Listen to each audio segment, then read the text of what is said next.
गौतम अडानी दुनिया के दूसरे और भारत के पहले नंबर के अमीर हैं। रिलायंस इंडस्ट्रीज के मालिक मुकेश अंबानी देश के दूसरे सबसे अमीर आदमी हैं।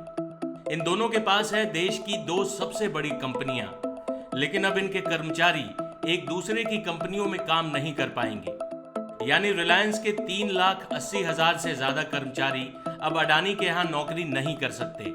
वही अडानी ग्रुप के 23,000 से अधिक कर्मचारी अब रिलायंस ग्रुप ज्वाइन नहीं कर सकते। ऐसा एक एग्रीमेंट के तहत हुआ है जिसे एंटी पोचिंग या नो पोचिंग एग्रीमेंट कहते हैं।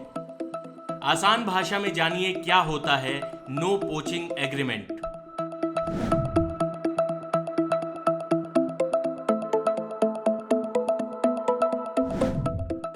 इस साल मई में ही अडानी और रिलायंस ग्रुप के बीच नो पोचिंग एग्रीमेंट साइन हुआ था, जिसकी खबर अब सामने आई है।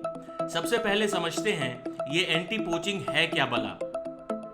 इसे ऐसे समझिए कि जिन दोनों कंपनियों में यानी रिलायंस और अडानी में एंटी पोचिंग करार हुआ है, उसके कर्मचारी एक नियम से बंध जाते हैं। रिलायंस का कोई कर्मचारी अब अडानी की कंपनी नहीं ज्वाइन कर सकता। ठीक इसी तरह अडानी का कोई कर्मचारी अब रिलायंस नहीं ज्वाइन कर सकता, क्योंकि दोनों कंपनियों में एंटी पोचिंग एग्रीमेंट है।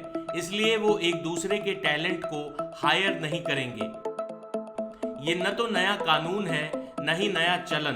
टैलेंट के पलायन को रोकने के लिए इस तरह के नियम बनाए जाते हैं।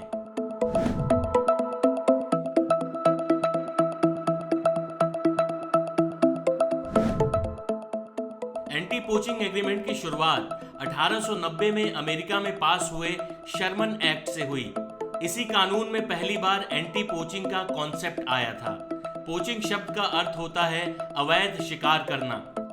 1990 में ग्लोबलाइजेशन के दौर में टैलेंट वॉर टर्म खूब सुनाई दिया। कंपनियां अच्छे स्किल्ड लोगों को अधिक कीमत देकर पिछली कंपनियों से हायर कर रही थी। इस टैलेंट वॉर को रोकने के लिए भारत सहित दुनिया में एंटी पोचिंग एग्रीमेंट चलन में आया। एंटी पोचिंग का कॉन्सेप्ट प्राइवेट सेक्टर में ही है। यह कानूनी रूप से मान्य नहीं होता, लेकिन कंपनियां आपसी सहमति से इस तरह का करार कर सकती हैं। कंपनियां इस तरह टैलेंटेड लोगों के लिए अवसर सीमित कर देती हैं। इस लिहाज से कंपनी के लिए भले ही एंटी पोचिंग फायदे का सौदा हो, लेकिन कर्मचारियों के लिए यह है तो एक बंधन ही। टाइम्स नाउ नवभारत डिजिटल की रिपोर्ट।